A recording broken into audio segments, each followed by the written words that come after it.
Hello, everyone. This is Kim with Abundant Life Tarot, and today's topic is retiring old or unloved decks. So stay tuned and come on into the room so we can chat further about this.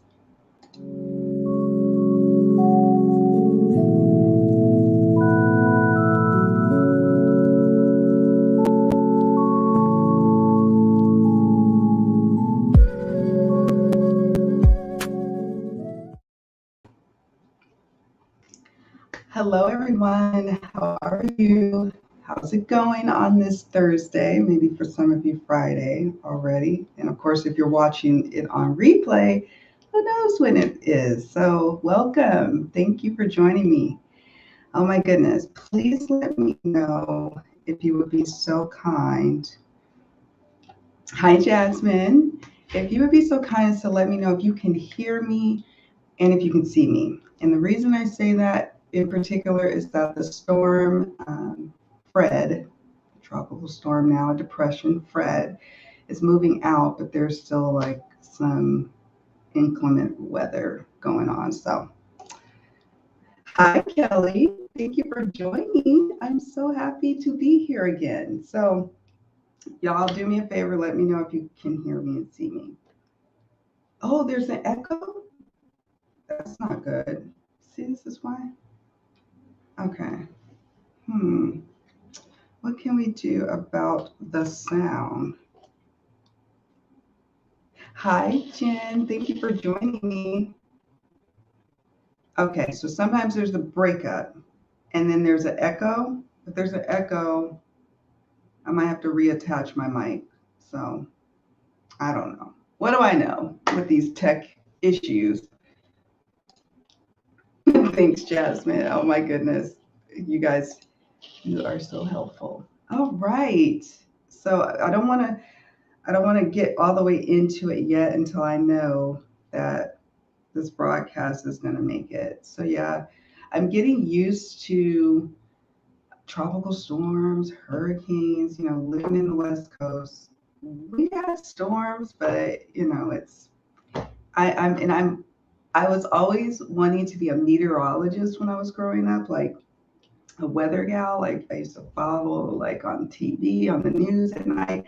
It became a thing in my house that I had to stay up to watch the late night news. And my parents just acquiesced and let me stay up late so I could watch the news. And I remember when they started doing like the 5 day, like they went from 3 day forecast on the news at night to 5 day to then their forecast grew to 7 days and 10 days.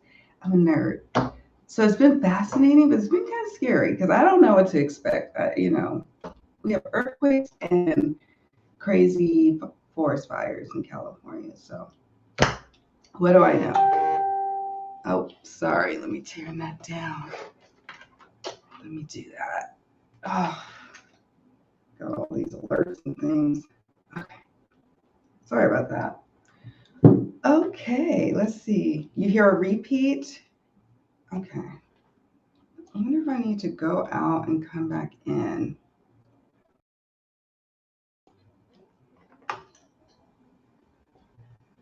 Oh my gosh, it's up early.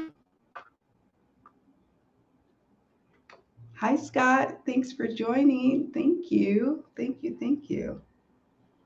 And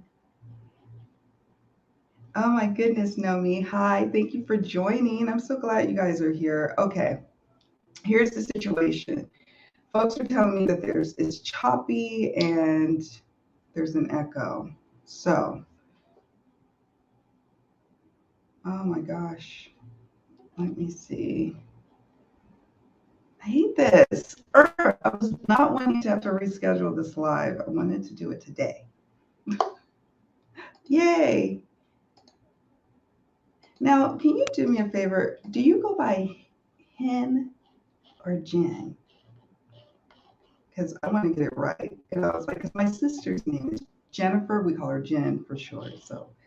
So for me, I'm like, oh, it's Jen. But then I see people in the comments saying Hen. So I want to make sure I get it right. Ooh, hi, Cauldron and the Ivy. Thank you all so much for joining me today. I appreciate all of you coming on in. All right, so now we can get started. Now that we are getting a thumbs up. Oh, tell me if it gets bad, you guys. I guess I could do this in a video, but I don't want to do it in a video because I'm actually coming to you all with some different ideas, different thoughts around when it's time to retire a deck and then ways that we do so. And this week has been interesting. I'm so glad my friend from Jen's Science to Soul Tarot and Transformation is here because she had a beautiful video that I saw last night about her psychological perspective on the Eight of Cups. And then this morning, I think it's Tatiana Tarot. That's someone I follow, and I started following many, I guess, years ago. The card that came out today that was for her meditation was Eight of Cups. So it was just, it's like, wow, this is so cool that we're all kind of talking about a similar thing. Yes, it's decks, but you can see how it could show up in all sorts of areas of our life, big and small. You know, it's just like, I don't know, it's just Eight of Cups energy, and I'm leaning into it. I always do that. Like I don't know, I just like to lean into it and see where it takes me. So yeah, so that's the topic today. So that's what we're going to talk about. If you see me looking down or looking over here, it's because I'm looking at the comments and minding the chat as well. So yeah, let's see, how are we going? She says, and my dear friend Nomi says, stick with it, let's do it. Okay. Okay, so you go by Jen. All right. But also Hen, along with the whole range of nicknames I've been given on YouTube. Oh, okay, it's a nickname. Okay. I was like, no, I don't know. What did I miss? What did I miss?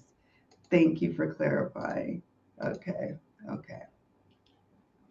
Oh my goodness. It's hilarious. Oh no, it's just amazing. So I just love this because when it's time to retire a deck, when it's time to move on, it is Eight of Cups energy. It is making that decision to let's move on. Let's part ways. Let me go to greener pastures. You know, let's move on. And God, it feels like I'm always like an Eight of Cups energy. I don't know about you all, but sometimes it's just like, man, here I go again, walking off, leaving the situation. I don't know, like what's happening? Okay. Now, I rarely retire decks, to be perfectly honest with you. Typically, because when I add a deck to my collection, thoroughly, like with all my being, plan to keep the deck, right? I plan to keep it. And I never think about the long haul or the long run, or at least that's how it used to be, I should say. Like now I think about, okay, where's the end life here with this deck and me? So what I mean by that is like how realistic am I going to really get a lot of use out of it? Is it practical for me to add it to my collection? Whereas before I was like, no, I'm going to keep it forever. And that's just not the case. Sometimes we fall out of love with decks. Sometimes we use them and use them and use them until they are just not really usable anymore. And there are other instances where you just never really connected with it. And so retiring can mean a lot of different things. For me personally, I just associate retiring to, I'm no longer going to use this deck, so I'm going to retire it. And it's usually a working deck when I use that term. I don't know why. Maybe because I'm thinking working deck, retirement. I don't know. I don't know. Oh, Jenny. But I only get called that when I'm in trouble. That's awesome. Yeah, we call my sister Jenny. She's Jennifer, but yeah. Oh, wow. Kelly says, my husband and I are in the military lifestyle for 19 years, so I have a lot going through, like a lot of going through stuff to see what stays and what goes. And at first it used to kind of intimidate me because I'm like, I don't know, I'm a nester and I add stuff, and sometimes it could, we don't want it to border like, or kind of go borderline with like hoarding, but I like to have a lot of stuff. I probably tend to be more maximalist than minimalist. But then when life changes, then you have to be able to be nimble and go with the flow. And so I've had to do that with my collection, and it's been mind opening, yes, at my collection level, but also in the greater aspects of my life. So yes, you definitely can. And I used to be jealous of like my friends who were in the military or people I know that was moving all the time. And they were like, some liked moving, but people moving is a challenge, and it's a constant looking at what to keep, what to throw away. So I don't know. The decks though, and also we should probably think of a definition for a full-on retirement of a deck. I'm not necessarily talking about when we sell a deck, although that is an option, another alternative to, say, repurposing a deck, or, people have other ways of discarding of decks.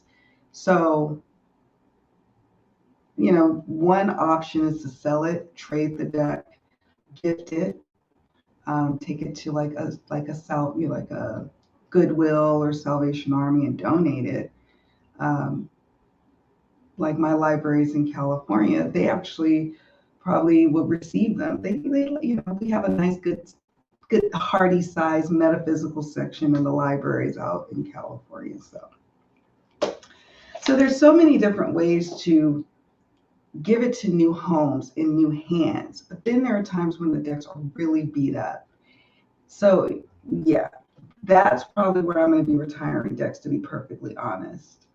Where I'm like, I guess I have to repurpose you or try to recycle you if you have the paper that is allowed to be recyclable, because in some parts of the world you just can't recycle colored, shiny paper, So yeah, all those things. All those things. Hey Peekaboo, hey Julie, Peekaboo Rose, thank you for joining. Thank you, thank you. Oh, Essence 818 says, I'm about to unload many of my decks. Yeah, I know. And at first I was like this, and I was like, what's this mean for me? But I'm making peace with it. We'll see once I land. And then I've got a whole plan in my mind when I get to my parents' house. My old bedroom is going to be my little staging deck area where I like go through it all, and like it's gonna be like a full circle moment. I don't know. It's gonna be trippy. So it's gonna be. I'm planning at least about 40 decks, I think. So we'll see how that goes. But a few of them I don't think I can give away. For example, so I have the Power of Surrender Oracle. Now, you guys, I sing the praises of this deck. This is like my third copy. One of them, because I kept putting them in the bathroom, the master bathroom mirror for inspiration and guidance. Well, like it ended up getting like moist. And so then there was water damage. I think even on this card in the other deck. And the gilding, because Hay House, of course, did gilding, right? Gilding all like jacked up, bent. It's not in the gloss is wearing off. But I was like, what do I do with it? Like, and it's an inexpensive, really, really inexpensive deck. And I also find that it becomes more challenging to discard of decks when the more money I've invested into it, which probably if it was more money I invested into it, it was more of me watching walkthroughs and flip-throughs and investing time before the deck even came into my house. So it's like a money and time element to it as well. And then the heartstrings, and I don't want to let it go.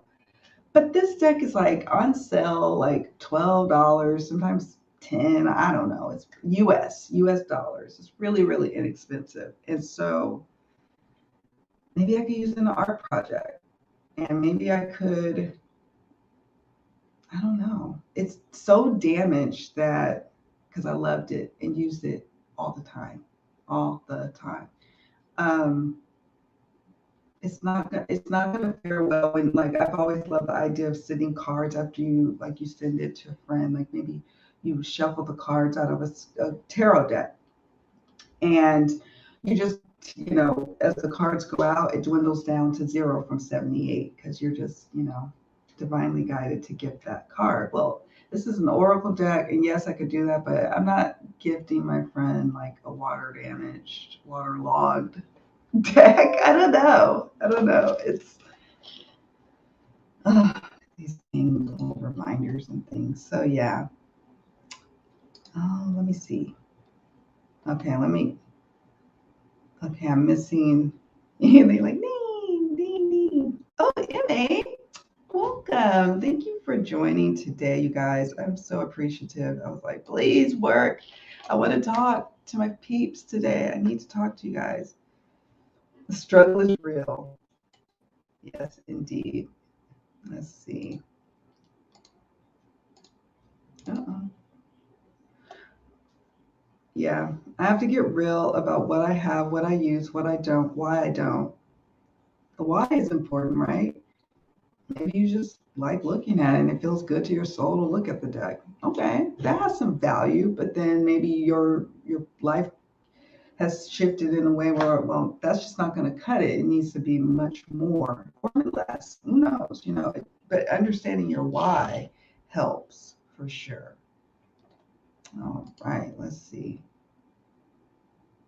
Oh my gosh, that would be awesome if you could, because you're just a hop, skip, and a jump away from them. So yes, I will definitely DM you my dates when I'm out there. They're already clearing out my old bedroom that now was an office when they were working, and now it's like some storage area. So I was like, I'm coming. I'm gonna need some space. I'm gonna need some space to get her done. I'm a woman on a mission. But I have to say, I've been really falling in love with the decks, and a certain special friend, you know who you are, gifted me a deck. It arrived. And so my unboxings now, they're few and far between, but they're so much sweeter because they're like a gift that made it all the way here to me. And the decks that I have, I've been loving and just, it's just been magical. Magical. But yeah, so overuse. Look at this. Now, this is my trusty Light Seers deck, and you can't probably tell how bent, but it's jacked up. But today, when I was watching Tatiana Tarot's video on her Eight of Cups meditation, her Rider-Waite-Smith deck was so bent, and it made me feel so good because it was like, oh look, it's more bent than mine, and it's like, yeah, it's well worn, it's worked through, it's conditioned. I love it. But what happens is, and this is why this is my second deck, is that I'm heavy-handed with my shuffling when it comes to working decks.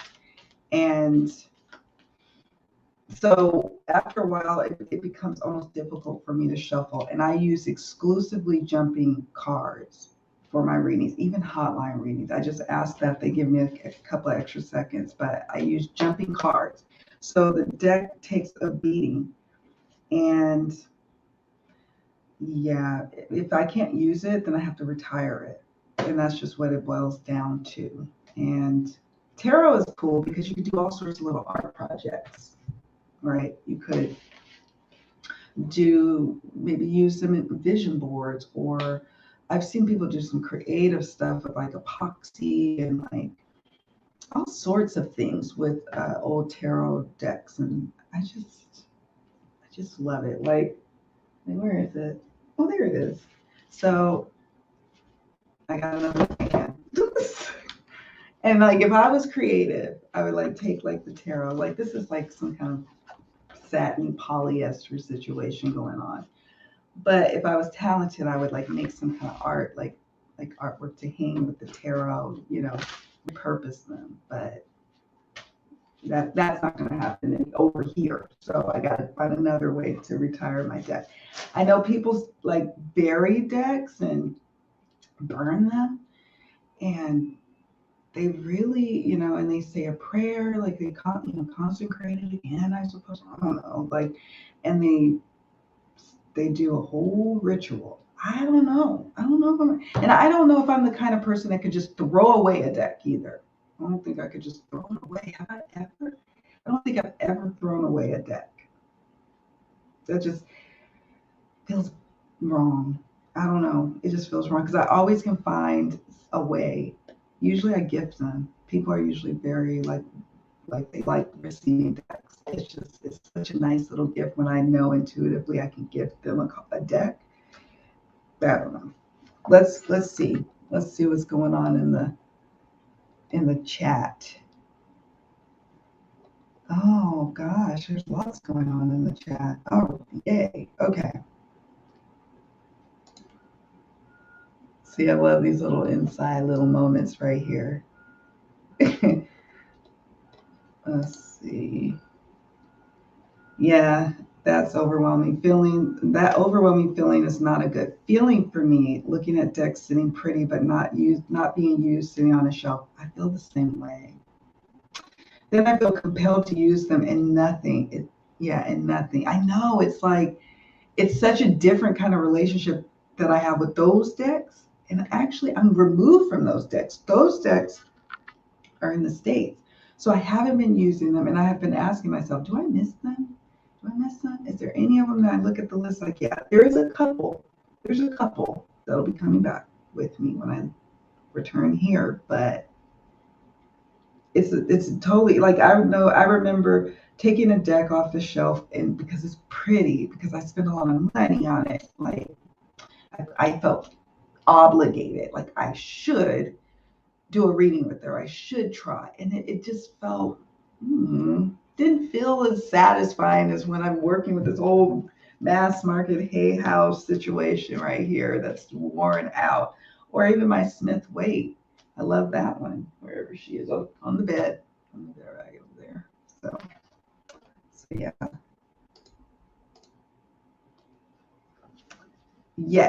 Yes, Kelly. I too, like, for me, oh my gosh, with the noises and things. I hate when it does this.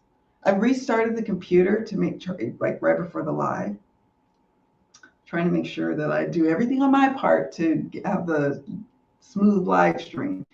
And then, of course, now it's got all these little pop-ups and things like, oh, sign in for this and do that. I'm like, please, just stop. Yes, walkthroughs before purchase. I advise for people to do that. There's so many out there.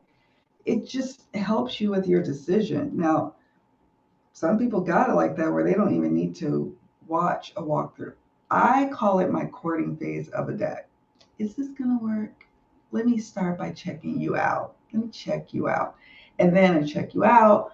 I have a spread, part of my course, that I created where you use one of your old trusty decks and you ask the specific questions like, hey, is this a good, will that deck be a great fit?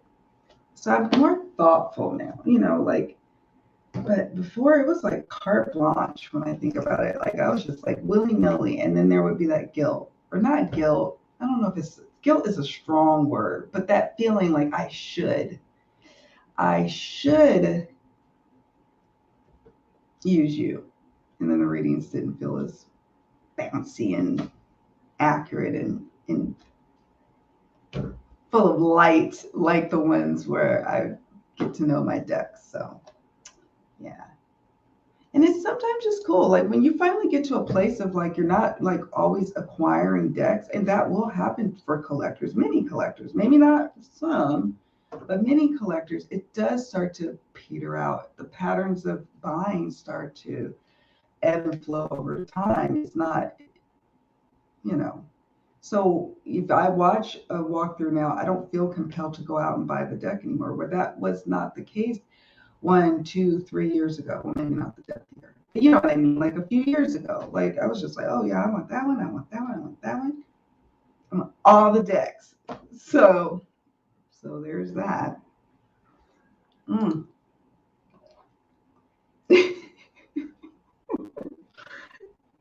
That would be great. That would be great.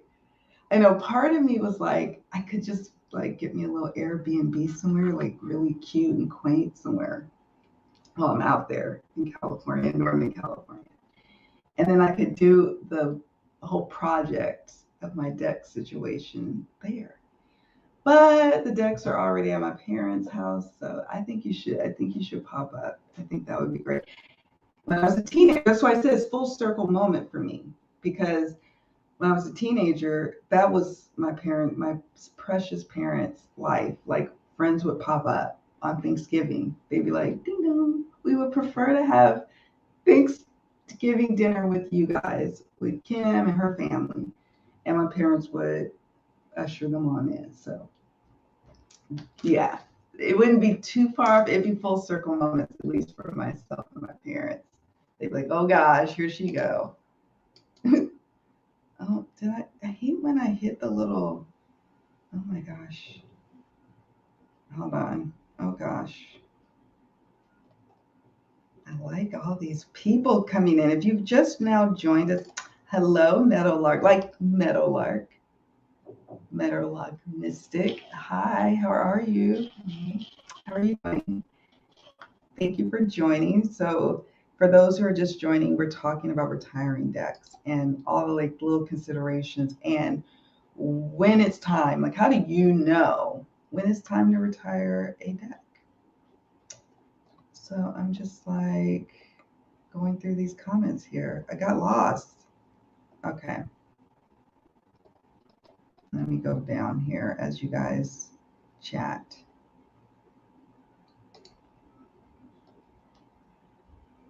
Yeah, me too.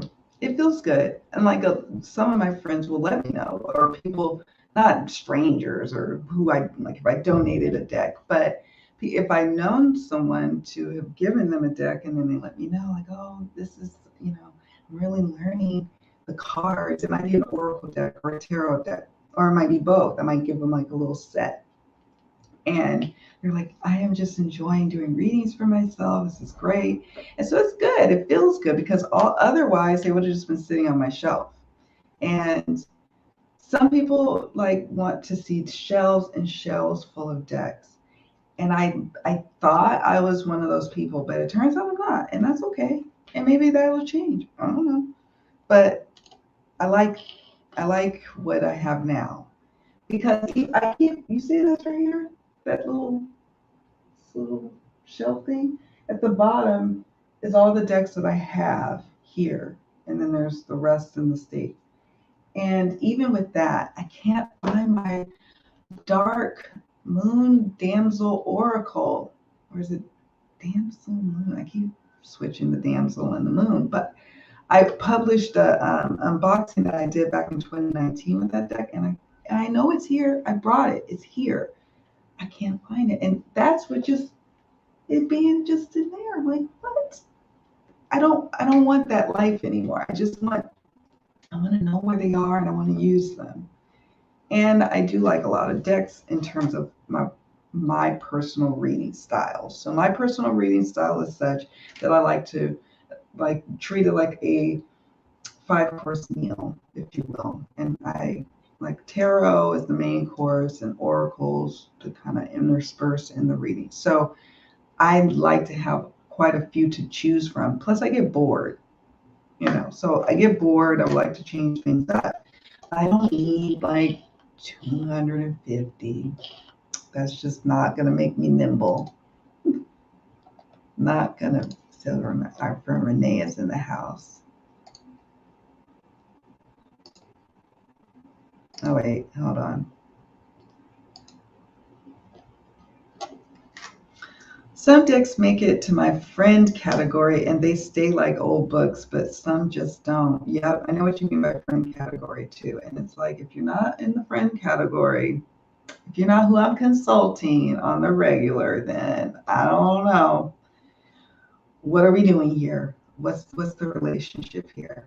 And so I created a tarot spread called Are We Still Cool spread. And I'll try to remember to add a link to it in the description box, because I'll use that spread sometimes when I'm really struggling with a particular deck. And I'll publish some videos. I actually have recorded a gang of those, not a gang of them, but like a few of them where I was deciding which decks were going to leave my collection. And yeah, that was fun. And it helped. And I think all of the ones that I did the spreads in the videos, I end up giving away the decks or selling them or whatever. And so we were talking about reasons also too why we may retire decks, right? So I said overuse. Some people might say I never had a good connection at all with this particular deck, or maybe I used it a lot back when and I fell out of using it. So it's time to retire it. But for me, typically I just associate it with either just never really having a good, strong connection with it. And more importantly, and usually what's happening for me is overuse. Overuse. I have a backup of my little deck, my Oracle deck that I use in my love readings that I created on big playing cards. This one's bent. And I can still use it. As long as I can still use it, I will use it. I like a well-worn deck. I love a well-worn deck. But I have a backup that I brought with me from the States in case something happened to this one. So, yeah. But what are some of your reasons that you may be considering retiring a deck and doing an 8 of Cups move and like moving away? Yep, and you trade and donate. That's right. I've said from the very beginning that I aspire to have just one deck, but now it's more like 6. One Rider-Waite-Smith standard, one Rider-Waite-Smith inspired, one Thoth, one Tarot de Marseille, I like saying that, one Lenormand, and one, maybe 2 oracles. And really, that's all you need. You get to touch on the different systems, the tarot systems, and you have your Lenormand and your complementary oracle decks. Now, for me, because I have an oracle deck, I have a few for career and money readings, a few for love readings, quite a few for love readings. So, but you really, I always have to say this, you really don't need that many decks. I just choose to live like that. But I that's where I'm at in my working style, my reading style. That could change. It could, circumstances could be such that I have no choice to have one of each tarot system, you know? So there's that. Ooh, yes. And I'm gonna check it out. And planning on doing some episodes of my channel on an oracle deck that I haven't used in a while, but still love the art on. Yeah, I would love to see that too, because sometimes just appreciating it. I do have a few in my collection that I'm just not ready to part with, and that would be fun to kind of look at. I'm going to see if there's some here. I'm waiting until I move into my new office to really deep dive back into my collection again. It's a process. It's a freaking process. And since I'll be moving them, that would be a good time to kind of go through and see what's going on here. How am I feeling about you now again? What's happening? But like I said, I'm one of those people who are always thinking about these things. Because for me, they're working tools, spiritual tools. And yeah, they're pretty little things that I like to look at, but I don't know. I shift and change, and then I try to lean into that shifting and changing that's happening in my life. Let's see. I'm not a professional reader, but I do have lots of moods. It is nice too, right? To have decks for your moods. Works for me. But not as many moods as I have decks. For some, myself specifically, there is a process of coming to terms with what I need as a reader. Yes. And too many of them, like at the height, I can kind of recall at the height of my collection number, and I was just kind of really starting out reading professionally at that point, I felt a little overwhelmed. I was like, oh my gosh, okay, I know I have this deck, and I know everybody always says you got to have, your one strong working deck, but I have this. And I just got overwhelmed. But then after a while, it was like, And the hotlines helps with this too, where it's like, no, you get one thing good deck and you get to know it, and then you just, that's the one you use. That's the one you use. But it shifts and change. It shifts and change from when I'm doing my hotline work versus just reading for myself. Moods. I'm more mood oriented for readings for myself.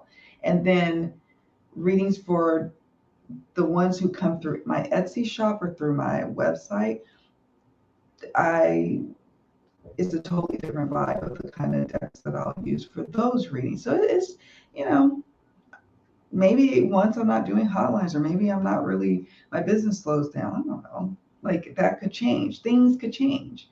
And so I'm always kind of looking out. Like, is things changing? Are we cool? Are we straight? I know where I'm at. Like that's what I'm doing. How many digits are we talking here? Neem. Scott. Let's see. Neem asked, do you do professional readings so your collection are not just your tools, they are your work tools, so you have having a larger collection makes sense. So yes, that's right. And I've just kind of blah, blah, blah, blah, blah. I didn't really read that properly. But yes, I have spiritual type decks that I use just for readings for myself. Now I don't have as many as it's like, oh, well, no, I have a few that are just like super like gorgeous. And I'm like, oh my God, I love it. But most of them are working decks. And because I do all types of readings, and because I work on all types of different platforms, and now, well, we were opening up. I was doing like starting to do more face-to-face readings. So there's only certain decks that I want to use with face-to-face clients. That you're not, y'all, I love my clients, my face-to-face clients, but you're not going to touch some of my like precious decks. So there's always these different kind of decks I have to consider having. And so that's just where I'm at in my professional reading right now.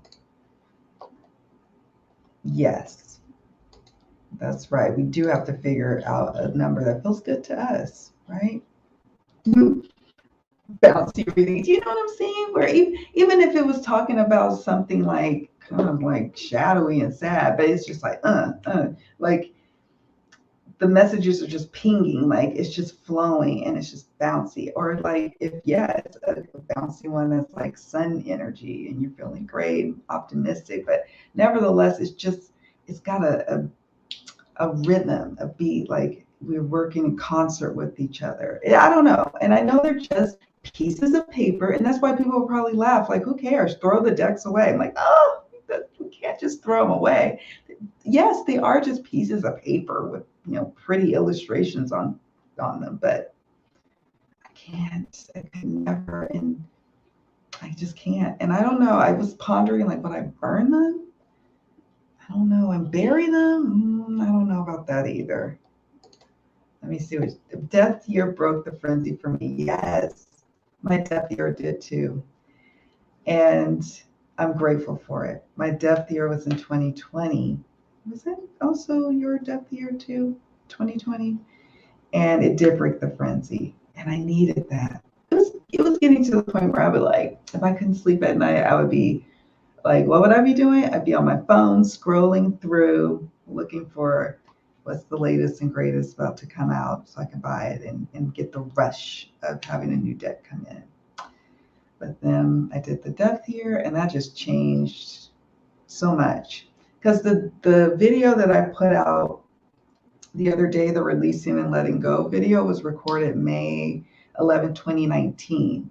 And I had made a decision like in September of 2019 to do my death year for 2020. So I was like doing all this stuff to prepare for it. And that's why the course was kind of born out of that too. Like I was like kind of working through some stuff for myself. And so it broke the frenzy, and I needed that because I can get into a shopping frenzy, y'all. Like growing up in like the San Francisco Bay Area, like you can get into some shopping trouble. Like, Okay, 99. Okay, so you have 99 RWS, 20 TDMs, 14 Lenormands, 2 Thoths, 4 playing cards, cool, 30 oracles, and 7 decks in transit. Look at you. I like it. You got your 7 decks in transit. I like that. You got your numbers. And that's based on what's registered in my live bid. It far exceeds my needs. Yeah. I know. I want to get on live bid. How do you say it? Live bid. Although I've given myself grace to read some decks like that with less than full added value until I have time to learn more. I know, but I definitely don't need new learning projects at the moment, right? And that was what I was doing too. I was like, oh, well, it's a new system, or oh, it's a new type of deck. That's okay. When I have time in the future, I'll go ahead and learn that new system. Oh my gosh, I don't know about you guys, but even moving out here, I seem to have increased my level of like workload. Like I'm not getting any less busier. So like me adding new systems, new deck systems, it just for me at this time doesn't make sense. It makes me nervous. It builds to my anxiety. Apparently, sometimes I've not been diagnosed OCD. Anxiety, generalized anxiety disorder, yes. But sometimes I feel like there's some little OCD stuff going on there, unofficially. And it would bother me. I can't just have something sitting there. It just bothers me. I don't know. And then I have to continue to try to figure out until finally, even if it takes like a year later, I don't know. It needs to be done. So I had to start getting honest with myself about that. Yeah. Hi, Nina. Thank you for joining. How are you? Let's see. At first, I felt guilty not reading regularly with each and every deck, but now I appreciate having a beautiful collection, right? So there's something to be said about that. I loved it then when I had a lot more decks, and then I still have a lot, but when I had a lot more, I would just stand back and look at my shelves. I go from room to room because I had started to expand in different parts of the house, my collection. But now I'll just open that and I'll be like, look at what I have here. Look. It feels good. It does feel good. I'm proud. But I know that I want to tighten up like the decks that are in my collection, and then it'll be wonderful. It will be wonderful. Yay. So yes. So that's some thoughts. So I wanted to chat with you all to see and hear from the chat and hear from you if you're watching the replay later, the comments about ways that you know when you have reached a moment with your deck that it's time to go. How do you come to that conclusion? Is it easy for you? Is it challenging for you? Do you struggle? And when you finally make the decision, what is that process? What does it look like for you? And like Metal Art Mystic said, she was like, she donates and trades them. For me, I have the Triple Goddess Tarot. I really love that deck. It was one of the first decks that I really was just really loving for some. I don't know why. I read for coworkers back when I started like reading for people, and I used that deck, and it just helped me build so much confidence. I don't know if it was the palette, the scene. Anyways, well, it started bowing real bad. Like, you know how the decks over time, when you like riffle shuffle, it was like that. And then the edges started looking really jacked up. So then I said, well, I'm going to edge it in dark purple. So I did that and it looked great for a while. But then I started clumping weird, like I couldn't shuffle it. And so it's just not shuffleable. I've only edged, there's still a few that needs to be edged, and I don't feel like edging anymore. So I'm like, I guess I could give that to somebody. I certainly can't sell it in that condition. And so it just becomes this thing where like I have these worn decks. I have these decks that are not that worn at all and only used it maybe once or twice or just unboxed it. And then I have the decks that I love to use. They're all around me. And I just want to get rid of the ones that I'm not really just going to use anymore for whatever reason. So that's what I'm exploring here today. That's why we're here today in this live. So Let's see what we got. Oh, yay. Thank you for joining. I'm glad you got here. Yes, I so relate to the not diagnosed with OCD, but if I'm feeling some twinges of those symptoms here and there, like I don't want to, trust me, guys, I have mad respect for, mental illness, or please understand, I do. But I have to sometimes like call a spade with myself. So I was like, oh, knowing that about myself, I'm like, girl, don't add any more systems. You've got enough to explore for a lifetime, honestly. Jen says, my issue with deep diving is I then don't do just general readings. Like at the moment, I'm deep diving with Witch's Wisdom and Wildwood, but I've let my fun general readings fall by the wayside. Yeah, I know about that too. And it's so good to have those, as you call it, fun general readings. Readings just for the fun of it. Just for the, let me just see what the cards have to say today and just connect. Sometimes I get so busy and just reading for other people and not reading at all for myself, or just reading just for the fun of it, just to shuffle like I used to. Like I used to sit and watch TV and shuffle. How some people would pet their little cat. I'm like shuffling my decks. I don't know. I know they're not creatures, but I have a relationship with them. Sabrina, hi. Thank you for joining. Tarot readings today. I don't know if you're asking, are we doing tarot readings like for the collective? Not here today. Yes, do I do tarot readings? Oh, yes, all the time. I'll probably be doing one after we get off the live here, I'm sure. Let's see. I find that true as well. When I deep dive, the regular readings do disappear. Yeah. Yeah. Tell me about it. Let's see. I must say, though, I have nostalgia for when I was new to tarot and the hunt was so fun and everything was so new and shiny. I know. I do too. And I like those times. And I'm glad that I was able to document it on YouTube, right? Because you guys were on that journey with me. You didn't know this at the time, but back when I started my channel and I'm doing unboxings, that was oh, this is new and shiny. For so long, there was a school of thought that for me, it was like the Rider-Waite Smith, okay, and that's it. And then there was then Tarot Tube just cracked everything wide open, and then it was like, oh, this is amazing. There's just so many decks and so many great people to connect with about decks. So I'm grateful that it's documented, but I'm also grateful that I'm documenting my journey of just still loving tarot, still loving oracles, still loving the cards, but just having going in a different direction with my collecting habits. That's all. Really loving all the different stories and perspectives everyone is sharing. It's helping me process my own feelings about my collection right now. Oh, thank you for saying that.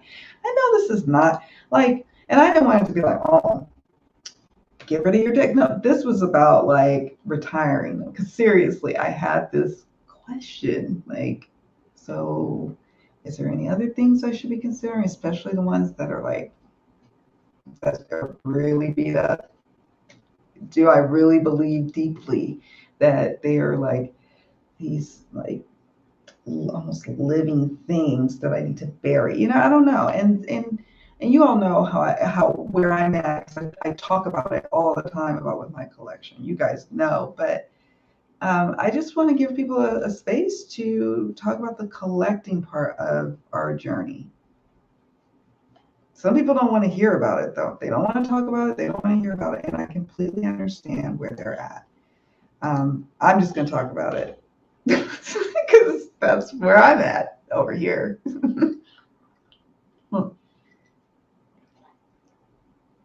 Yeah. Yeah, the overkill of it all, right? So some people love the deep dive, and then like it's this whole system, and they have this whole like total complex spreads that you have to do, not just one complex spread, but multiple ones to really be able to ground your understanding of a deep deck, the deep new system deck. And it's like with the kids, with a husband, with a business. At the time, I had a full-time career with the business on the side, a YouTube channel, friends. It was just like, girl, get real. Get real. You're not going to have time for all of that. And maybe I could choose to make time for that, but I didn't want to. I wanted some times with my decks where I'm just sitting in front of the TV and I'm shuffling, and then the card that jumps out is like speaking to something happening in the scene of the show. That's what I wanted. I didn't want deep dive all the time. And so maybe that's the shallow part of me. I don't know. Oh, thank you, Nomi. Thank you for saying that. For being so awesome. Because you are. Thank you. You do? Thank you. My sister made this for me many moons ago, many years ago. She made it for me at Fisherman's Wharf in San Francisco. They have a little like shop that you can like make your own little t-shirt. So she knows we both have a love of owls, and she's not as metaphysically as I am. Like, I'm in the tarot and all of that stuff. And she's just like, whatever. But yeah. So today I'm kind of in my, you don't know this, but I'm in my pajama pants. And I went to the ocean this morning because a dear friend is going back to the States for a while. And even though it was kind of storming and it's kind of crazy and she wanted to do it, but it ended up being amazing. So we went at like 7 a.m. and I came back. We got home probably about 9 and I showered. And I was like, I'm about to be comfortable, y'all. Yeah. I really sit on decisions for longer now. Less impulsive, less mistakes for me. Yes. I'm just not about the mistakes life right now. Like when I was in my house in the States, okay, there's a little room for some error. I could just like I always say, have my husband build another shelf. Go and build the shelf over there in the laundry room. No, I'm just kidding. I mean, it didn't get that bad, but it was like, we'll make room. But now I don't have that luxury, and I just don't have the patience anymore. And I can't send a deck back and return it like I used to. The stakes are a little higher now when I'm purchasing decks living away from the States. I've gone through feeling overwhelmed, and that was what I used Depth Year for 2019. Oh yeah, you did it before. I think your videos inspired me, to be honest. I got clear on what I wanted and why I had a collection. So important. And it really just boils down to that. And I encourage people to explore a depth year. You set the rules for your depth year, and you really just have you to be your judge and jury on that, whether or not you're living up to it. I fell off the wagon a few times during my depth year, but for the most part, it was life changing. It really led me down a path of being confident to make some moves when other people would probably be like, no, I'm not going to do it. And I'm not certainly going to do it during like crazy time 2020 that we were going through. Yeah. Collectively, we were going through that. That's right. Where am I? These dang comments. I'll be just scrolling by and it's like, oh. I sell or trade my decks.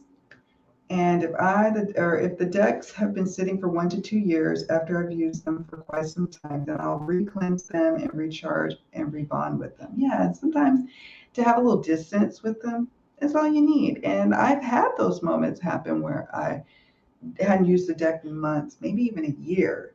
And then I came back to it and it's like my new best friend. And so that's why I created the Are We Still Cool spread, because it starts to initiate the conversation that I'm having with this deck. Are you wanting to move on, little deck, or you want to hang out with me some more and we can just continue?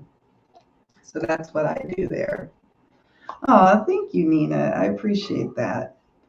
I've thought of doing a channel, but I can't decide what the focus would be. I don't want to just do a hodgepodge or hodgelodge. I think I call it hodgepodge.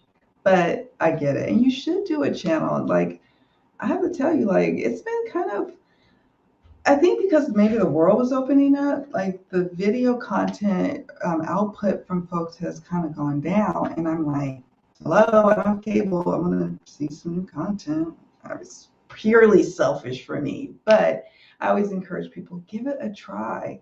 Give it a try. Like, um, I think I'm probably going to, hush hush, I think I'm probably going to finally work on the back channel. It's not, I hate calling it a back channel. It's not. It's a secondary channel that's going to talk more about me as a person, me as my life here, with my husband. It's something totally different than tarot. So I've been adding content there. I just haven't published it or made it out there. But I like being in the newness of it all again with the new channel. It's like, oh, this is fun. I forgot about these little new moments. Okay, I like it. I like it. So I always encourage people, and I'm always like, if you have a question, I may not always know the answer, but I may know. So yeah, let me know. You should do it. I bet you'd have a fabulous channel, and I will watch. Yes, and I have no problem with my collection now, and I have zero judgments on the collection of others, big, small, or one. Me too. That's where I'm at now. And it feels great. I have literally no judgment. I'm equally impressed by both. I'm equally like, wow, I'm impressed. You've got 1,000 decks, you go. And then I'm equally impressed by someone who's like, I can do all my readings with one deck. I'm like, I'm impressed. And I celebrate with you where you are. So that's, yeah. Yeah. It's fun talking and sharing. If they feel a slight meh, then I'll put them away and then I look at them again. If it's a strong meh, no, then it's time to rehome them. Yep. And you know that gut feeling that, like, this isn't going to work. And yeah, it just is time for Eight of Cups moment. Like, I could sit up there and say, okay, well, let me just try to hold you on for another, couple of years or a couple of months or whatever the case may be.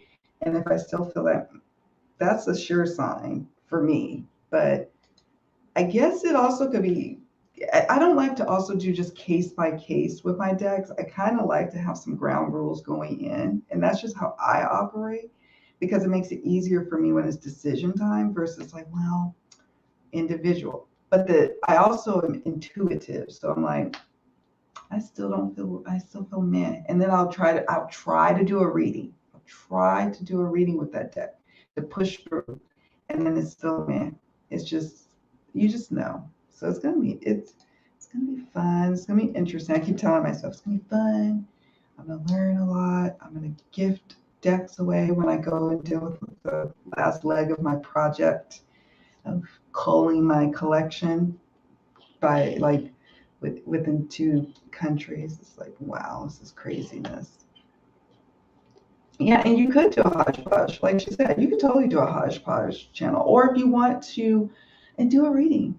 Do a reading. Ask the cards, what type of channel are you really drawn to create? What topics are you drawn to discuss and explore with your audience? And so that way it's going to feel like so much fun. That's why this is so much fun for me. It just, because I went into it like, I want to be with like-minded individuals talking about the things we love. And so, yeah, there's always a community apparently in these YouTube, in the YouTube world.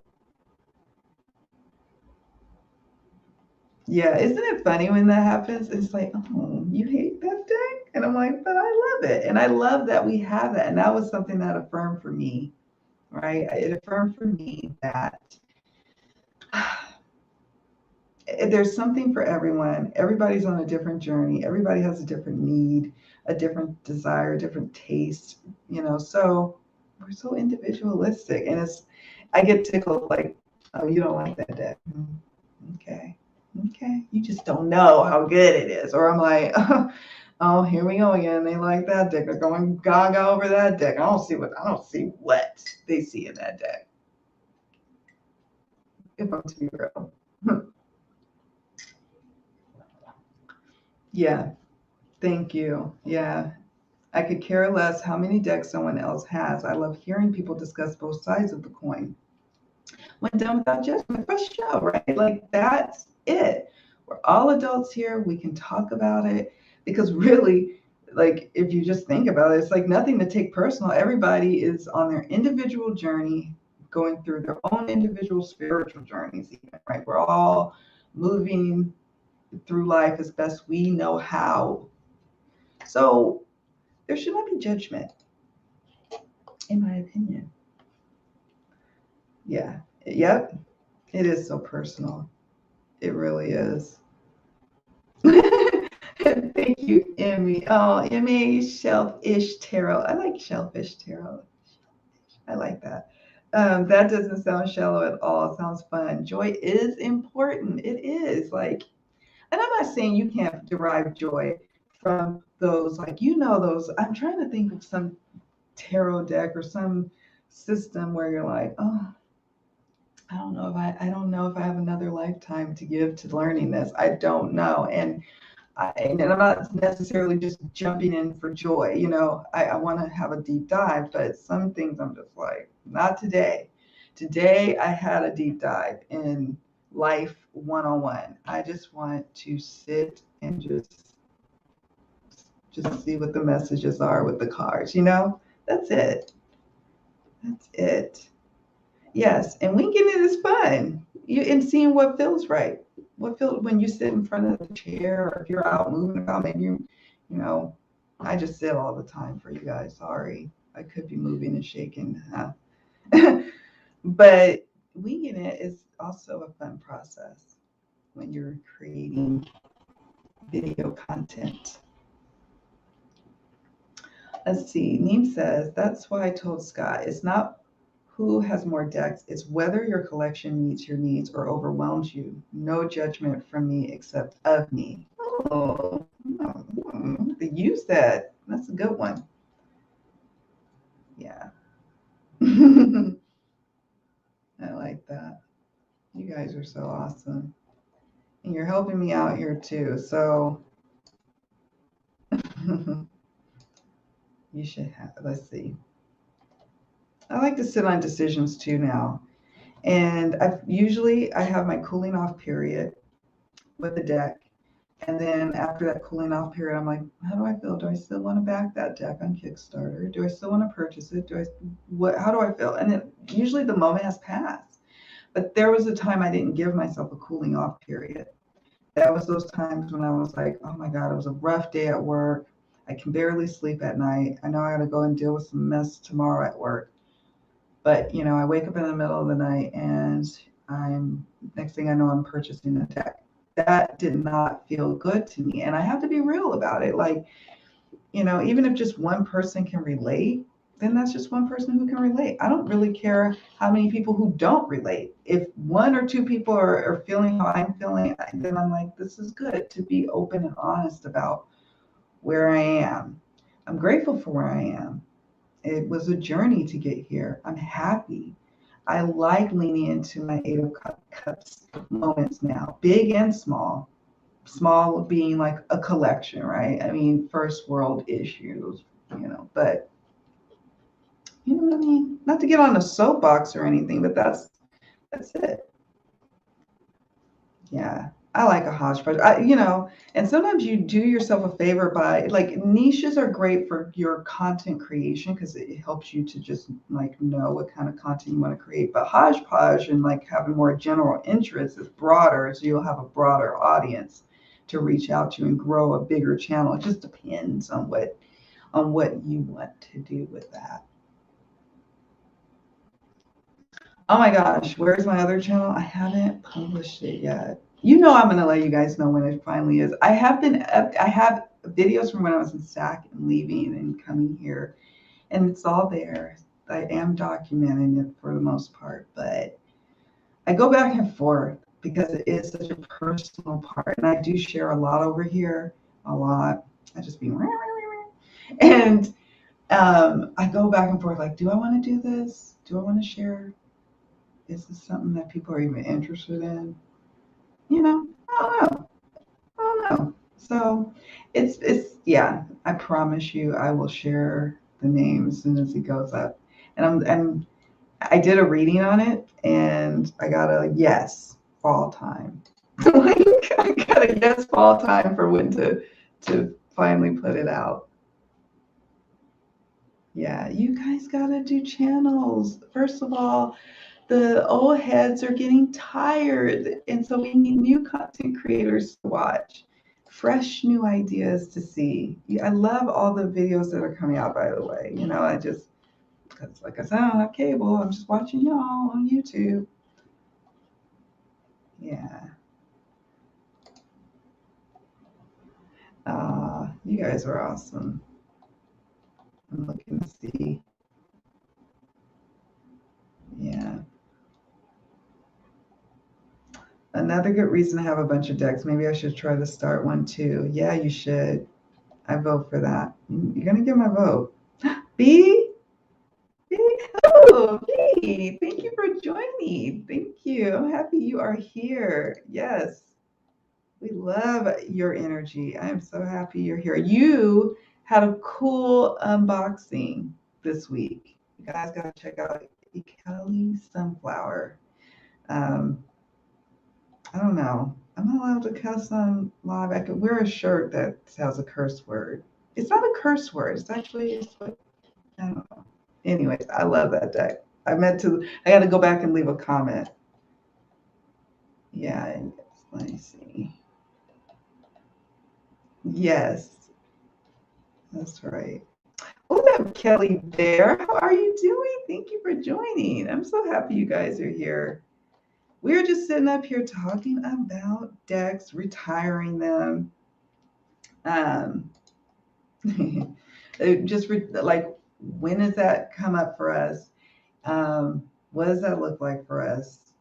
And sharing about that. And then naturally we started talking about our collections, our pride and joys, and the ebbs and flows that come with that. So that's what we have been talking about today.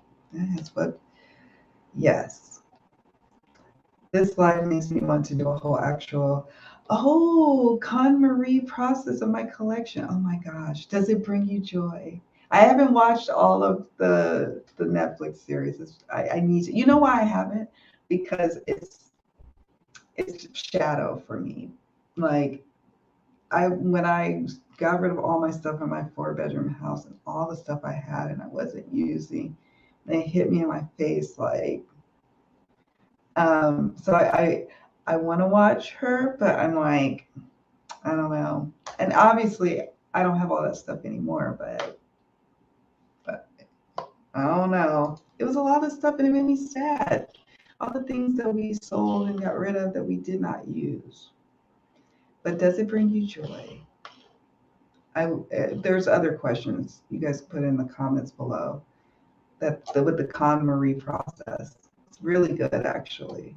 I had to do that when we were like moving from one spot to another to the house before here in the States.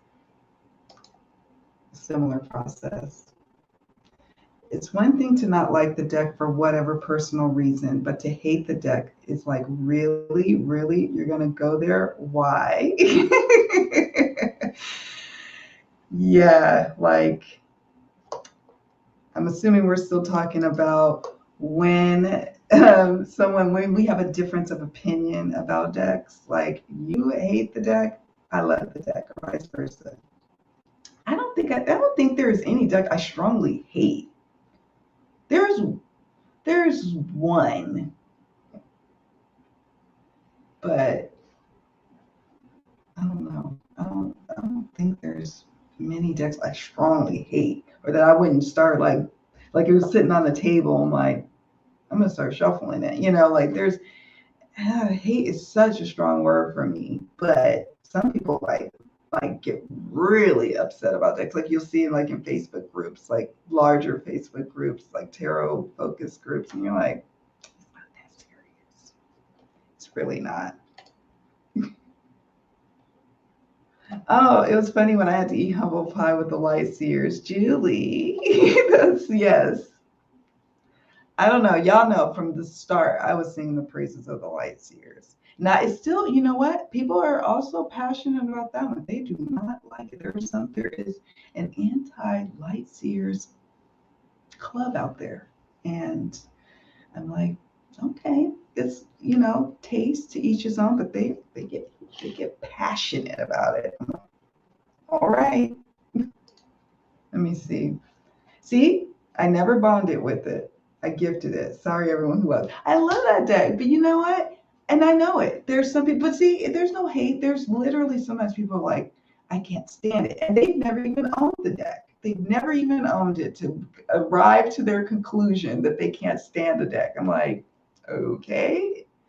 But, people are allowed to be as passionate as they want to be. Yeah. Strongly dislike. I find it funny when I deck, I actively think it's pretty, pretty funny. Reads so well for me. I know that is so true. Yes, Tarot Illuminati. There's some that are like, you know which one for me?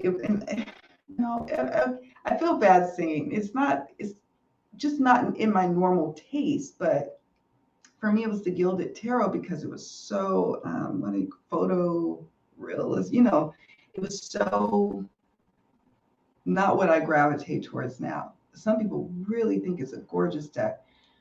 I love the creator. I think the great human being, but it's just not in my taste. And for me, it's like if it weren't, it's just not my taste. But it reads so well. I don't know. Like some decks are like just like that. I mean, I don't know. It'd probably be kind of cruel to do, do a video, right? Like these are the decks that I thought were like slowly, like, and it reads so well. It'd be a compliment, but then it'd be like, I don't know. I'm being silly.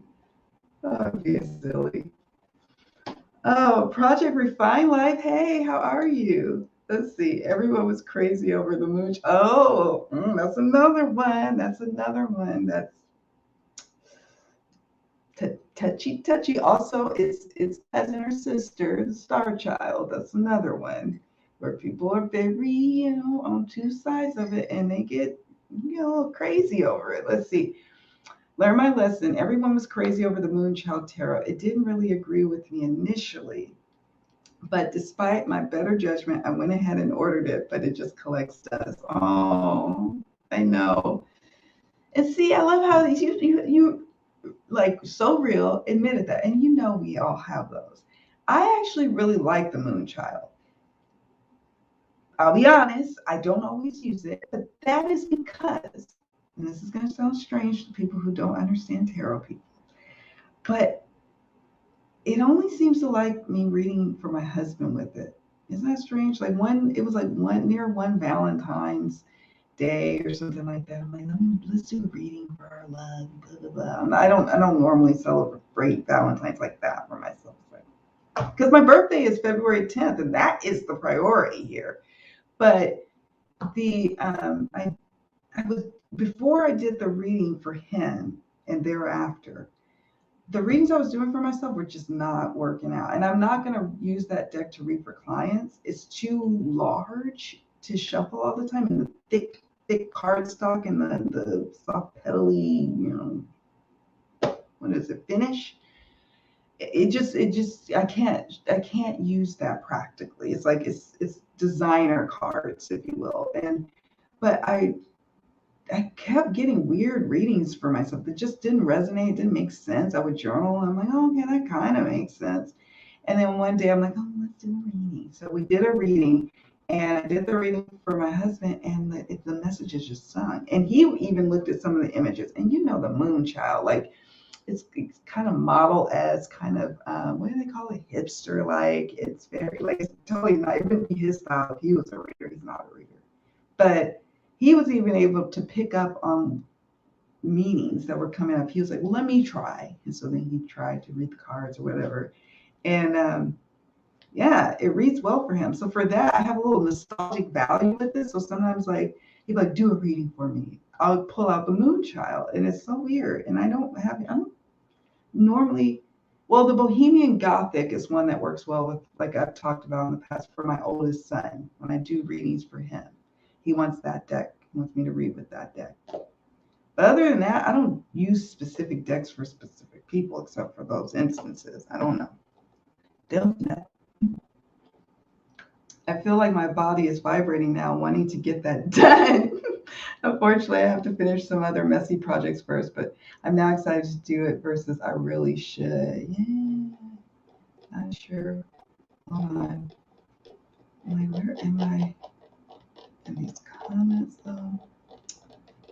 Thank God it highlights. Like, sorry guys. Still getting my bearings around. There we go. Yeah, a lot of people like the Illuminati. It is a good reader, I heard. I don't have it. I've always been this close to buying it. This close. Because there's something about it. And now I hear it. People are like, oh, I read, like, people read professionally with it. And I'm like, there's something about that. Oh, that Moonchild. See, that's one of them. Can you think of other decks that are like that? You're like, they're very polarizing decks.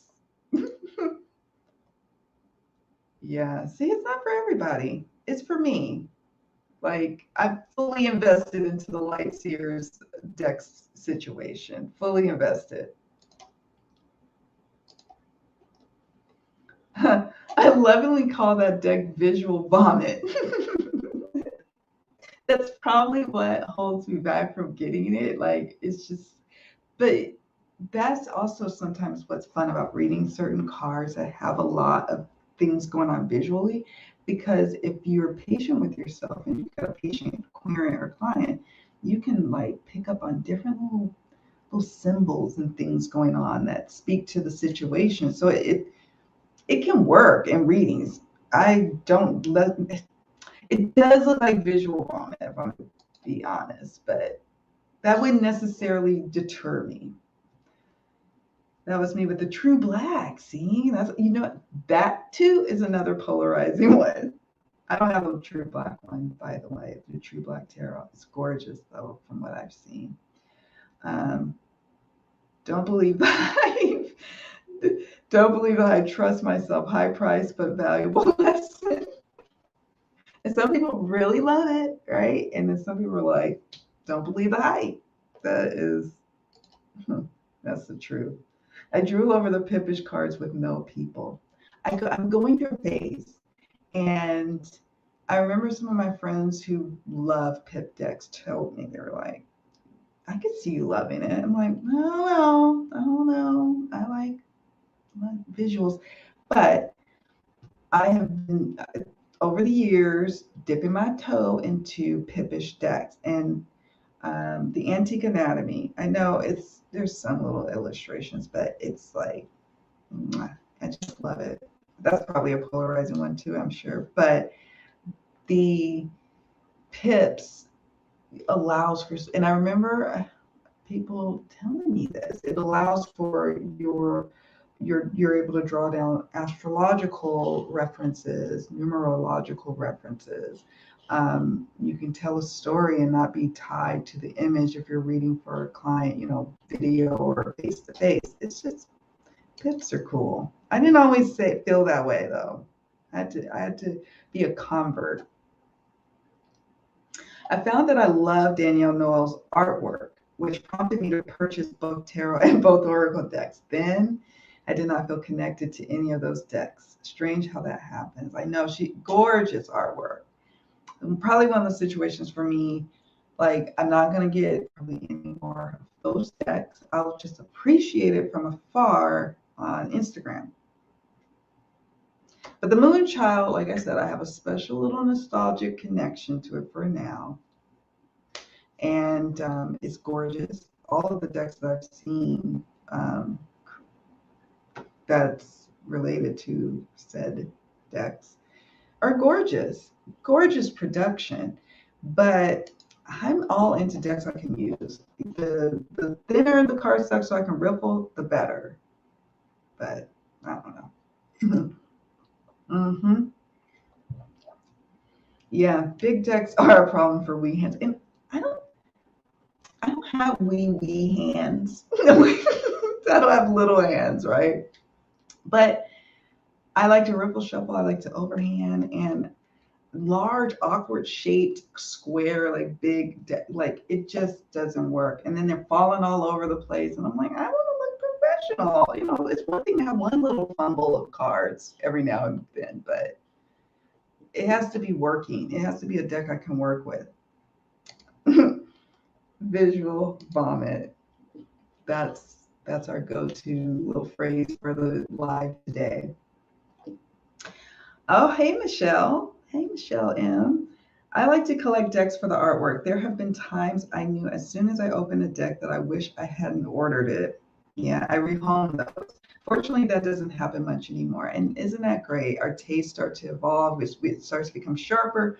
And you're like, that's a no. That's not gonna work. That's a no. I'm loving that everyone else is loving that deck, but it's a no.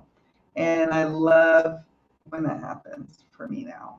It feels good. It feels like, I don't know, it just takes an extra element of concern for me. I felt like I was spending so much time like hawking like US Postal Service. Like I had the text messages, the emails, like checking the creator's website, checking Kickstarter. It was like that in itself part of the collecting process was a little time suck. And that doesn't happen for me anymore. Making sure I'm going over my notes here. So yeah, we are just talking about, I know like we barely touched upon about recycling the decks, but again, it almost feels like throwing them away. And I just have a hard time with the idea of just putting them to throw away. I just know that there could be someone out in the world who could benefit from even a really tattered one, a really tattered deck. Hold on, let me see. Yes, this is key. Look at what MA is saying. It is the truth. I figured, laughing out loud, that day I figured out I don't need to rush into early bird Kickstarters to save $5. Woo, you ain't never lied. The trick, and it's how I got a few decks. And people are like, how did you get that? And how did you get it so fast? Well, let me tell you. At first, I used to do the Kickstarter thing, and then I was like, that's not where the sweet spot is. The sweet spot is that pre-order time. You get it at the pre-order, or just right when that first batch hits the website or whatever, the creator's website. Somehow, usually, the pre-order folks get their decks first. Not all the time, not all the time, and it shouldn't be that way, but it is. And saving $5 is not really that big of a deal for me. It's nice, and I love supporting the creator in the phase of them, campaigning for money, because I know it costs a lot. It's a labor of love when you're creating a deck. I know. However, the collector in me is like, that's how I got my dust. No, it's not Dust Times. That was a gorgeous gift. That's how I got the Delta Enduring. People had backed it on Kickstarter, and I just slid on into the pre-order, and I was like, and that wasn't the first instance that happened where I did that. Like I became like a little strategic. So this is the truth. Now, of course, you want to do what's right and help out a creator, and especially you want to get them to fund. And if it makes that difference, help them. If that deck is going to be an amazing addition to your collection, help them.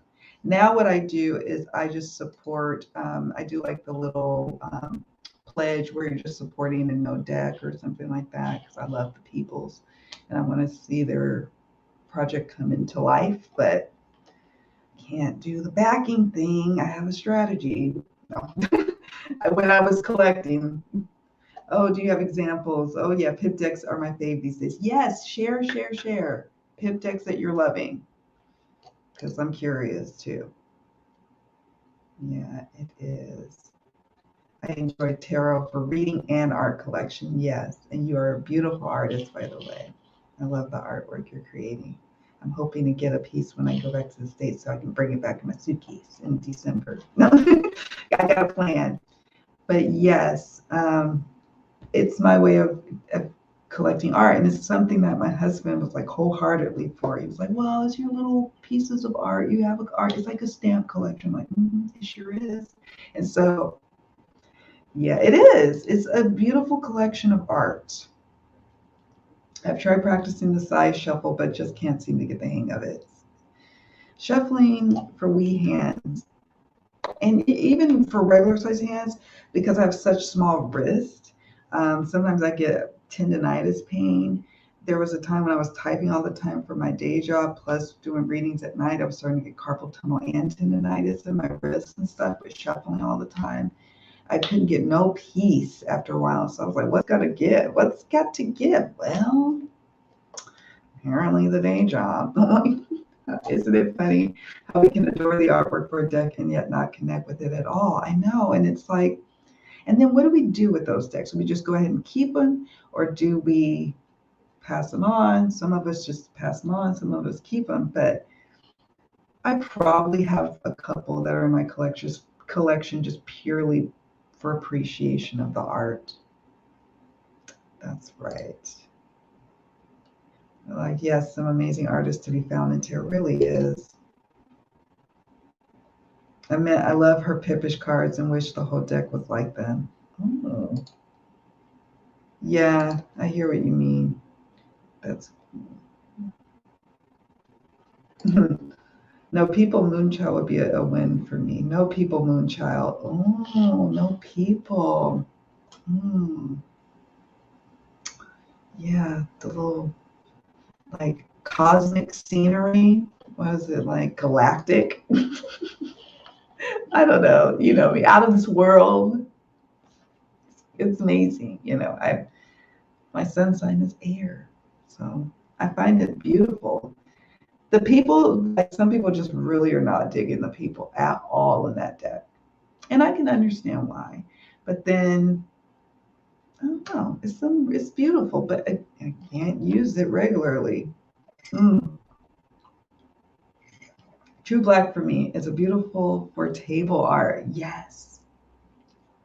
If I didn't have a clumsy husband and kids about, I would, and I lived like in some beautiful little loft space. I have a coffee table with all these pretty tarot decks on the table and a huge, massive floor to ceiling shelf with just like a library of decks. But that's just not the case. But it's, yeah, True Black would be gorgeous on a coffee table. Okay. That is the truth. That is the truth. But I feel bad for a lot of you guys who have channels and talk about the decks months later and how you love the art, but just didn't connect with it. I appreciate you feeling bad. Like, and yeah, that's a real thing. I mean, some people may not care to admit that, but yeah, it's like, oh, I used you a handful of times. And it could just surely be that I've added so many decks at one time in my collection that the decks kind of piled on. It could be totally that. And it usually is.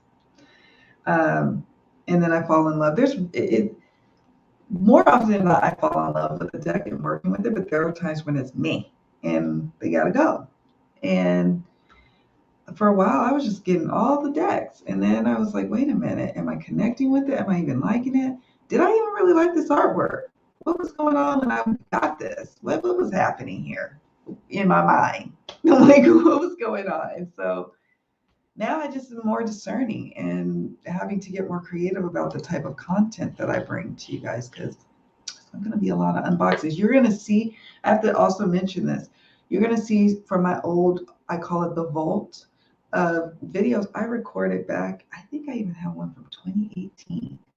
And they're unboxings, and many of the decks, if not all, except for like one or two that are out of print. The rest of the decks are in print. And so it's like, well, I may be on a different part of my journey, but I saw these videos, I may as well put you out so I can help folks along in their decision. And that's why I like sharing the whole full spectrum of my collecting process with you guys. You got to see when I was doing a bunch of unboxings. Now you get to see my process of how I'm calling them, how I'm dealing with them. And oh, the big moment of truth is when I make it back to the States in that room, my old bedroom in my parents' house. And we're like, or maybe they'll let me do it in their formal living room. I don't know. We'll see where the action happens, where I'm trying to get rid of like my 40 decks that I want to unload. We'll see how that goes. We'll see how that goes. Yes, it's the editing time that scares me almost as much as my camera. And you know what? And what is interesting is when I'm talking like this with a camera, it literally, I just kind of convince myself that I'm like talking to a friend. I'm looking into your eyes and I'm talking to you, my friend, my friends, since it's live, my friends. Um, and then editing for me used to be so much fun. I'm broken now. Editing for me used to be so much fun until I moved here and then uploading, and then it's not like unlimited data, like the data or whatever that you get from like cable plans. It's a finite amount. So now it's like, that's why I've been doing more lives. But editing's so fun. Actually, some people fall in love with it, and I would if I didn't have all those other considerations. Like I'd probably be recording quite a bit when I'm in my parents' house using their amazing internet. Yes, I can't wait to watch that one, V. Yes, I'm assuming you're talking about her unboxing last week, which was amazing. I'm thinking about getting it. I want to say the P Chronicles. Like, you could say, I think, oh my goodness. Vag, thank you.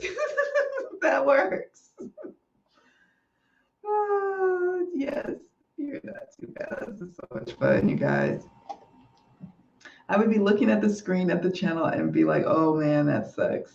I don't edit my videos, but you can tell. And you know what? You can totally do that too. There have been times I'm like, you know what, y'all gonna see the whole little bit. You're gonna see me hitting the button saying good night. You're gonna like, I'm not gonna edit. I'm just gonna throw it up there. But then, it's just the whole thing, even with you, like the tarot tube too. Like you see folks, they have their slick creation of their edited videos. And then I, just as much as I appreciate and love those, similar thing, like with collecting, right? The people who just throw their videos up and not edited at all, I love those too. I love the rawness of that. So it's like, do you. Do what feels good to you, what feels right, what feels of ease to you. Yeah. See, never edit. And that's okay. They're here to tell the tale. I actually enjoy editing. I like learning more about it, but again, I haven't had a lot of time to learn about it lately. So I got to learn Spanish priorities. I read the KonMari book and did that process back in 2015, and it was amazing. But then I discovered tarot in 2016. See, I downsized the house in 2014 to 2015, and then we moved once more in 2016. So people were talking about the KonMari process, and that I needed help, they said. Because I was, if you thought I hoarded decks, I was hoarding purses, and I had like 150 pairs of shoes. Like it was crazy. I had tons of clothes, tons of clothes. I love decorating. I love like having like throw pillows for days and days and days. Like it's just ridiculous. Like, girl, like what's happening? So that did help. I was kind of dry. I was kind of like pouting like a little toddler at times when my sister, she was the one that was helping me, and I was like, but it's really helpful, and I encourage people to check it out. KonMari. KonMari. The book is awesome. I need to check the book out, actually. I'm sure I can just do it on Audible, huh? I could do it on Audible. I have some credits I need to use, so maybe that'll be my next one. Yeah.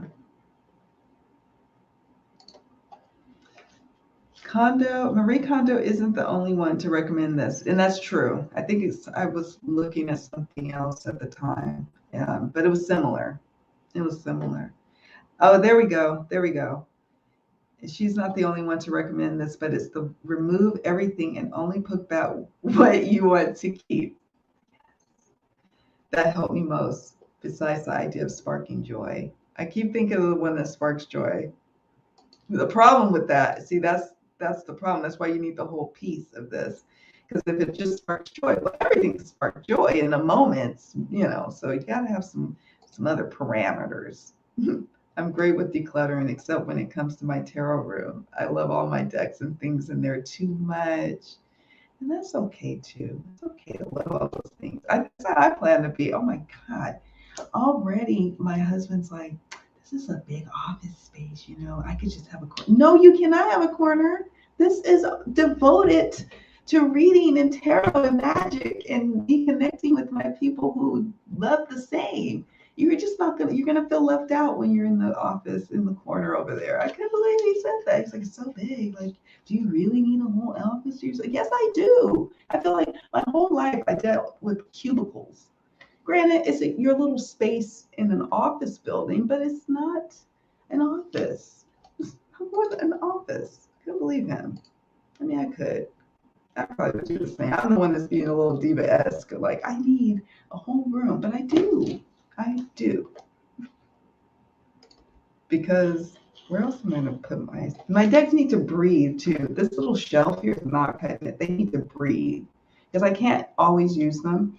And I'm always concerned about humidity impacting them and whatnot. So yeah. I'm like, if you want to be in a magical room with all the magic and all the magic talk and all the magic energies, go right ahead. Have you and your little laptop in the corner. But I don't want to peep. Oh, yes. Decluttering. But I'm not a fan of it, but it's so good to do. It feels good. Similar to what I'm doing with my collection right now. Not always a fan, but it's so good in the end. You feel so amazing. It's like those, remember those decluttering shows? I forgot what they were called. Oh my God. But they were the fun ones, not hoarders. The hoarders ones are very upsetting to watch. I don't know if in other countries, if you guys have similar shows, but there was one that was fun where they would come in. It was like a duo, I think, of folks.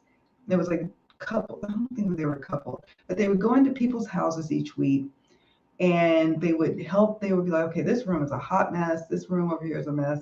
And then they help clean it up. And then they would usually either bring in new furniture or they would refreak the house in a cool way. And you're like, oh, this is amazing afterwards. And you could tell the family's all like feeling all excited and got like reinvigorated or whatever from the whole experience. And then I love when they would revisit the people later, like, okay, so how are you doing? And then some people kept it up and then some people fell back into their crazy ways.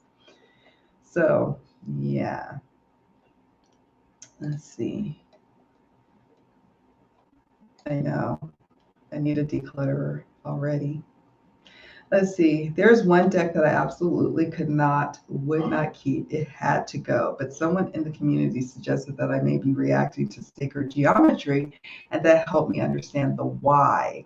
And so it's always like, again, see, I love how you are driving home the importance of the why, because then it makes it so much easier to understand why you're letting go of a particular deck, why it needs to go probably, because it's just not going to work for you. Or maybe it does unlock something for you to be able to connect with it. Or it helps you for future purchases. It informs you when you know why a deck, like you're recoiling from a deck, or why something about it does not resonate for you. I just don't want to make the mistakes anymore. Some people like the journey of making a bunch of like purchase mistakes. I'm just not there anymore. I don't want to make any more mistakes. No, like tidiness completely destroyed. Uh, I know, of course, we all want to know which deck. I don't know. Right now, my tarot room is so messy due to projects, and I need to tidy it up. It's bugging you. You know how it starts to bug you? You go in the room and you feel like a tightness in your mind, and then you're like, start to feel agitated. Yeah, I know that feeling. Let me see. I don't know. I would actually film it. Okay, look at that. There is a level of mess that tips into burden. Now that needs to be like on a t-shirt, honestly. There is a level of mess that tips into burden. Yeah, it's okay to be a little messy from time to time, but then don't be a burden. Don't be a burden. Don't. It stayed in your house for 2 days. Oh, the Starman Tarot. Okay. Now, okay, I'm sure you shared what happened. I have to admit, I don't own the deck, but there was something about it for me too. I was like, oh, it's shiny, it's pretty, it's got lots of colors, it's bright, it's funky. Certainly, I would love it, right? But never got it, and so now I see. Okay, see, I hate when my screen is doing this. Go away. Okay.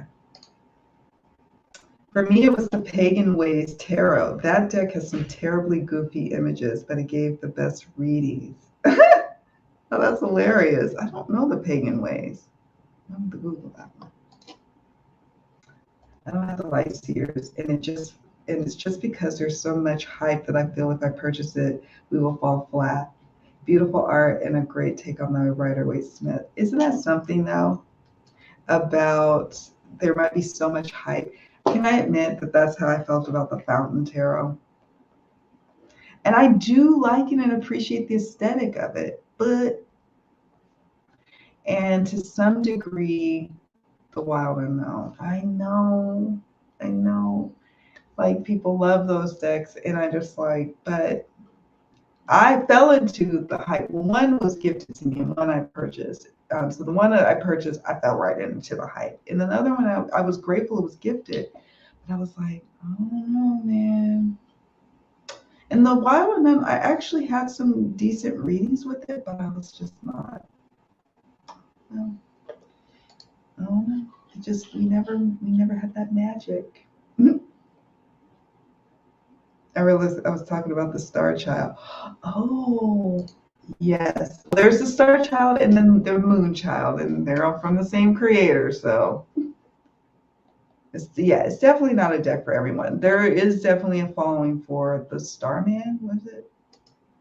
What do I call it Starman? Gooseneck mounts and tripods that are fairly cheap. Yes. You know, I think I have a video that's in my vault of like, here's the little things you need for your starting up your channel. But then I realized there was like a whole host of those kind of videos on YouTube. I was like, no, I'm not putting that out. So, because there is a lot of information out there on what would work for you. Setting my feet up. Okay. It made you angry. Beautiful art, beautiful box. I know that's what I was saying. Beautiful colors, and at first flip through all of the cards, I was like feeling my brain scramble. That's I'm trying to think. I've had some decks like that. Can't think of them, but there were some like, I cannot read with you. This is not going to work.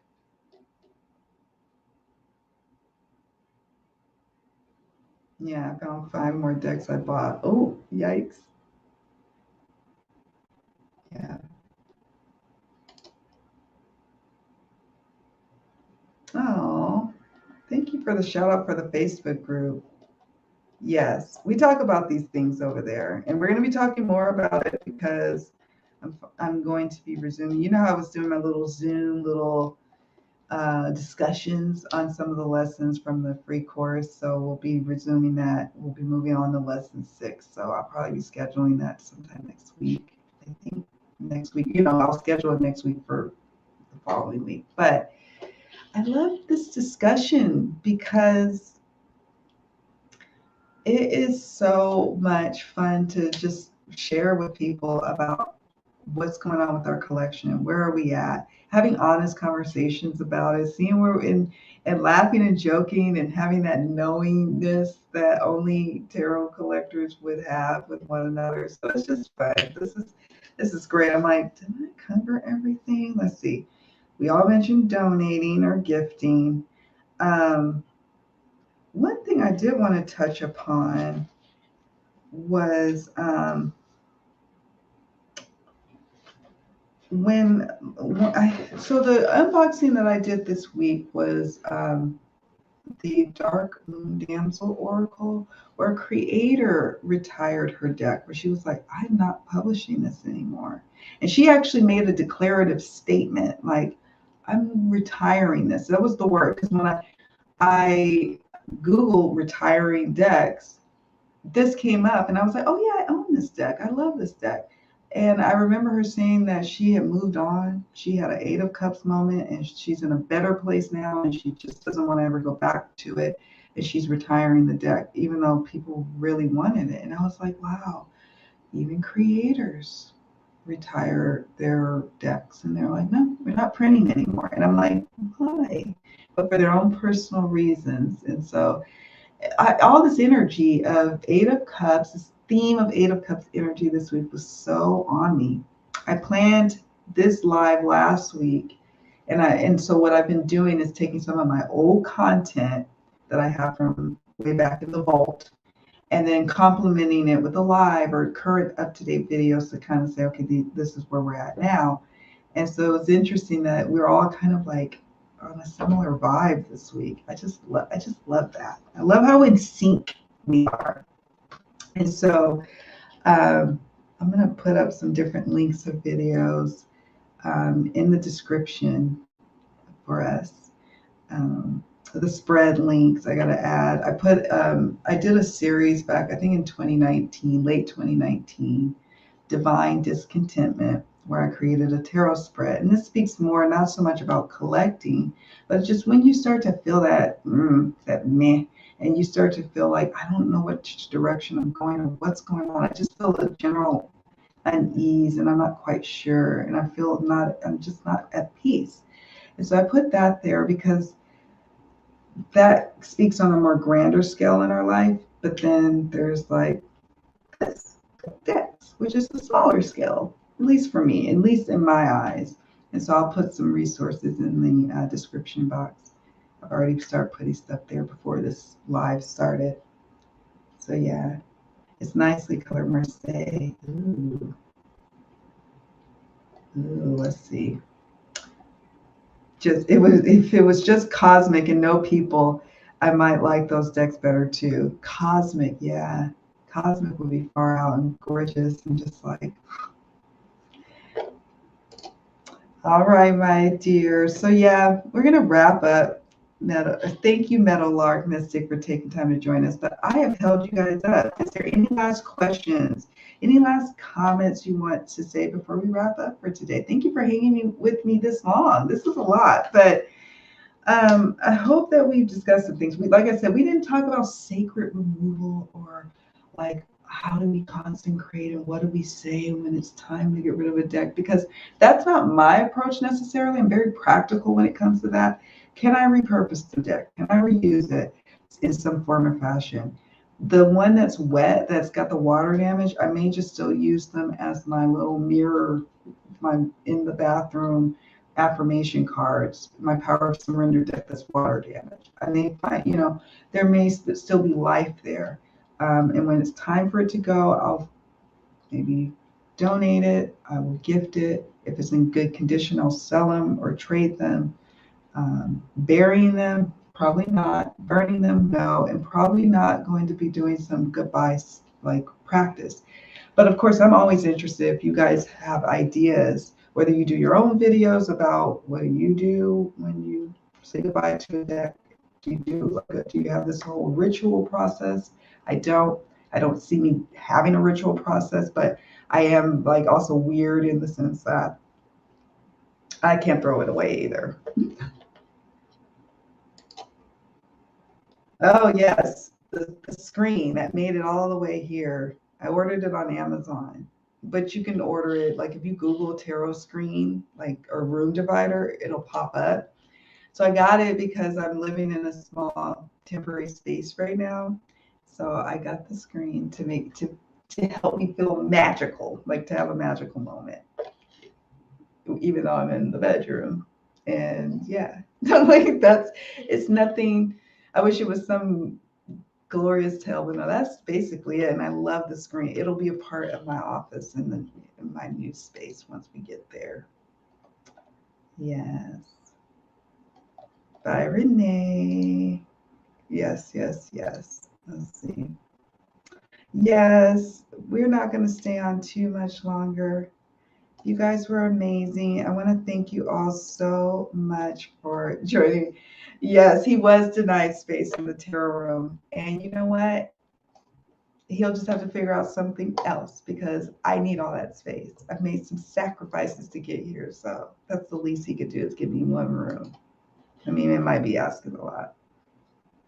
I found the horror shows upsetting too. You can feel the unresolved, unhealed emotional issues, right? There's still so much to unpack and deal with emotionally and mentally that like, and then they come back like 6 months later and it's like, oh my God, it's back to the same because the issues weren't dealt with. And that it's really sad to watch. Can't stand it.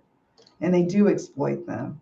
And that's why I had to stop watching too. I used to watch them because I'm like, kind of like watching like a slow moving car accident. You just can't turn away. You're like, what the hell? How are you living like this?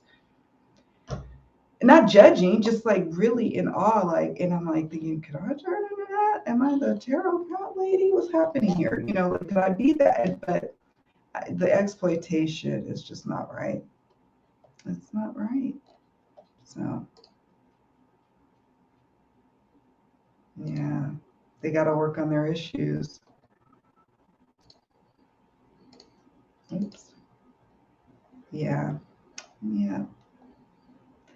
Well, guys, thank you all so much. The tarot cat lady. Just saying like that. It's not too far off. But anyways, thank you guys for joining me this well, for me it's this afternoon. I so appreciate you. This was so much fun. If you think of live topics you want us to broach, let me know. Put it in the comments or, yeah, just let me know. I'm around these social media streets. So I'm always interested to hear because, like I said, I'm shifting my channel and my focus on different things. It's still going to be deck related, probably, at least on Abundant Life Tarot, but there's so many different aspects that we could talk about, right? So, yeah, I love you guys. I want to just send you all so much love. Take good care of yourselves, and I'll see you all around. Take care.